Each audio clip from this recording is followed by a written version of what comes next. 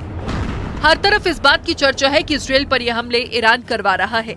हालांकि ईरान इन हमलों से इनकार करता रहा है, लेकिन हमास के हमलों के बाद ईरान में जिस तरह से खुशियां मनाई जा रही हैं, उससे इसराइल को गुस्सा आ रहा है। जबकि ईरान के राष्ट्रपति रईसी ने फिलिस्तीनियों को हथियार उठाने का आह्वान कर दिया है। ईरान ने तो मुस्लिम देशों से इसराइल की सेना को आतंकवादी संगठन तक घोषित करने की मांग कर दी है। दूसरी तरफ दक्षिणी लेबनान में हिजबुल्लाह के लड़ाकों और इसराइल की सेना के बीच 7 अक्टूबर के बाद जंग और भड़कती हुई नजर आई। और ये बात जग जाहिर है कि हिजबुल्लाह को किसका समर्थन है, लेकिन अब हिजबुल्लाह ने इस जंग का आरोप सीधे सीधे अमेरिका पर लगा दिया है। हिजबुल्लाह ने अमेरिका को दिखाई आंख।